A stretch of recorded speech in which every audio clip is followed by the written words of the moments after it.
The club, in association with Ascent, personalised cycle insurance.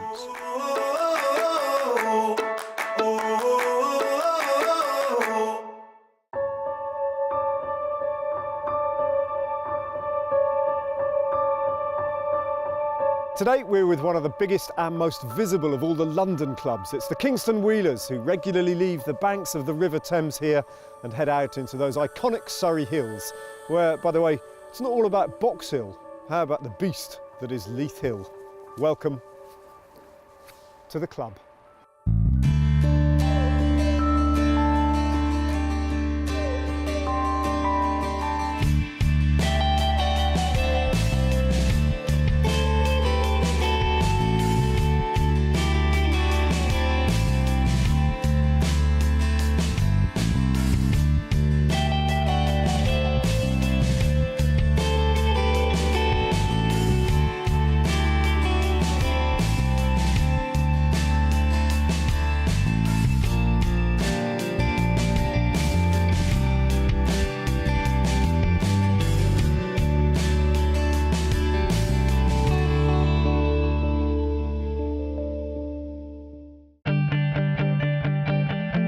It's a freezing cold morning, but that hasn't stopped the Kingston Wheelers turning out in their usual high numbers for the Sunday ride. The Surrey Hills in all their glory lie ahead of us, but for now it's a typically humdrum spot to meet. A car park off a main road. How very British. Phil Barella is the man in charge of the ride, or so I tell him.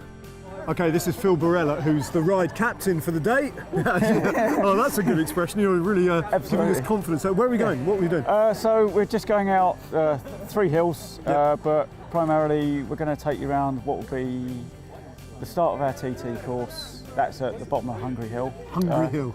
After that, we go to the base of Leith Hill, where our club hill climb starts, and obviously we'll go up to Cowbell Corner, which is where you'll see lots of us. Usually when we're doing a club hill climb, cheering on all the various riders doing that side of things. And then after that, it's the Leith Hill Tower. And then trundle home. Absolutely. Good day out. Yeah, it should be a good fun. Yeah. Excellent. Cheers, Phil. Excellent. Let's go. Now, I don't want to go on about it too much or overstate the case, but it was properly cold on this ride. And freezing conditions, as any cyclist will tell you, present problems all of their own. But there's always a solution. Right, so heading over here this morning, I had to notice that the thermometer in my car said it was -5. You've got a few words about how to maintain your bike in these horrible winter conditions. Yeah, normally you'd need something for the chain that stops the corrosion, that sort of thing in the wet weather. Luckily today though, as you say, it's -5, but it's dry. Yeah. You're riding with us today? I am riding with you today, yes, looking forward to it. Good stuff, thank you very much. Thank Cheers. you. One thing that's often struck me about the Kingston Wheelers when I see them out on the road in London is the diversity of their riders. Men, women, old and not quite so old. All human life is represented, in fact, with one thing in common: a love of the bike. Have you seen the route for today?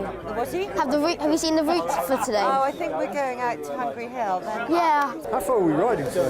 It's about 90k.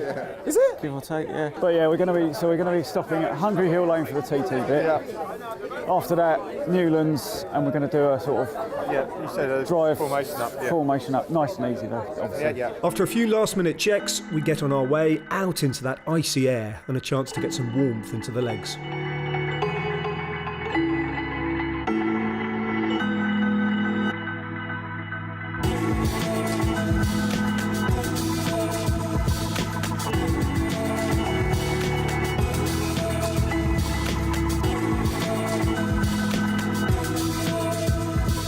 Back on our bikes, we start to push on out of the suburbs of London and up into the beautiful Surrey Hills. The weather doing all the work for the local tourist board. Sparkling.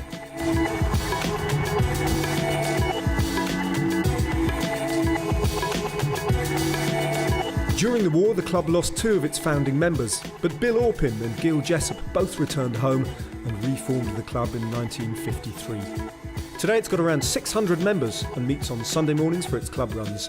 It also hosts trips abroad, club championships, closed circuit days, time trials and even road races.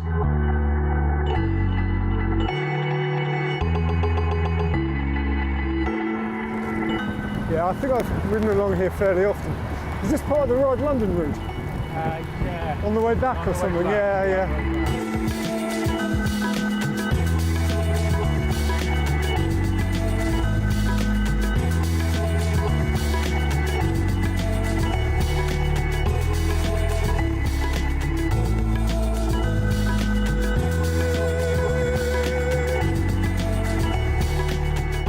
Right, so we just stopped off here because Phil has pointed out a massively important telegraph pole. Probably the most important telegraph pole in all of Surrey. Because, Phil, this is The starting point of Sporting 14 TT. the Sporting 14. Gil Jessup TT, yeah. Named after one of your founding members, Gil Jessup. Absolutely, yeah. So a lot of clubs have a Club 10. That's your kind of standard British fare, isn't it? But you've got a Club 14 because you're a bit different. Yeah, it's just the nature of the circuit. 2 lots of 7 miles, and yeah, we've got a former club member has got the course record for the last couple of years. Which is what? Do you know off the top of your head, roughly? Well, I know it's Rob Jarland, and I know it's 30:49. 30:49. 49, which is pretty good. I mean, Rob's a strong time trialist. So. What's your personal best? I'm around 40 minutes. Yeah, it was terrible. Last year it was 2 degrees. I was dressed up to the nines. I had about 14 layers on, and I was Yada. Excuses. I was rubbish. But no, joking apart, it's tough, right? It's a tough course. It's not easy. No, I mean the drag just saps your legs, and the next section's slightly rolling, and the corners are all not particularly technical, but it's the time of year. 2 degrees, 3 degrees. You know, if there's proper time trialists, they fly around the corners. People like me, no. Let's go and find out what it's like. Yeah.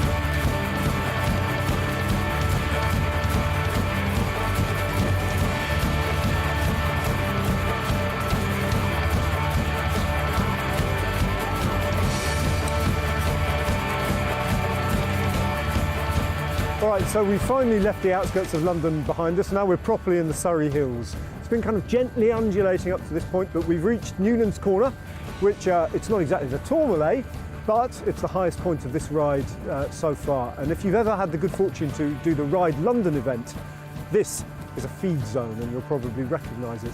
That's the Albury Downs, the next ridge there in the distance, and lurking behind that little line of trees there, got the monsters of Leith Hill and Box Hill that we're still to tackle on today's ride. But I have to say, so far, and it's early days on this ride, the most eye-catching performance is by young Jack, by some distance. Not only eye-catching, but fast. And rumour has it I'm going to be going head-to-head with him later on.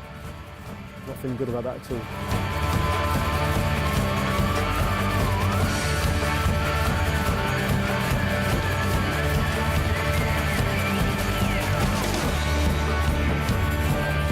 I'm just so concentrated on the fact I can't feel my toes and my finger.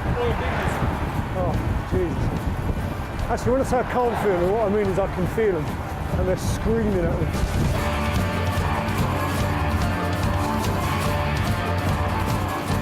Now, Gavin stood out for a couple of reasons, not least his Welsh-sounding name and accent, but also for his retro gear. In fact, before the ride, he showed me just how extensive his collection was. Stopped off at Gavin's house, he's a member, and Gavin has got, by far, blown everyone else away, I suspect, the biggest collection of jerseys from the club going down the years. I've been a member for 15 years, but I've taken a keen interest in the jersey and the history of the jersey the last few years or so. Which is, there's a story behind the first one you got, which is... Yeah, so I built up a collection since then. So when I joined the club, this was the outgoing jersey. Like it. This one, yeah, it looks that's pretty. Got a kind of, what era was that? What vintage? So this came out in '98, and this was the new kit at the time. So I didn't have a pile of cash on me at the time, so I went for a slightly cheaper option and got the outgoing kit. And also, one of the old members left the club and returned that to the club. So I was offered that one for a tenner as well. For a tenner? So that... See, that's great, isn't it? That came out classic. In about 94, so yeah, really keen on that one. It's lovely. Very retro. It's lovely, it's lovely. Quite heavy. Yes. You know, but that's how they made them back then. And then going back, your earliest one is... Yeah, so they're in chronological order.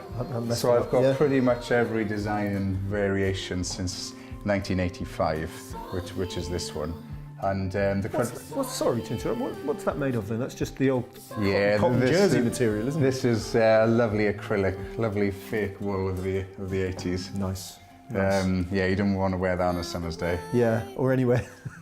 Anywhere, really. Actually, I quite like the design, but yeah, heavy. So when did it go from this sort of like, I don't know, you'd almost call it like Cambridge blue, light blue, to this Yeah, distinctive white, Kingfisher blue. So this came out,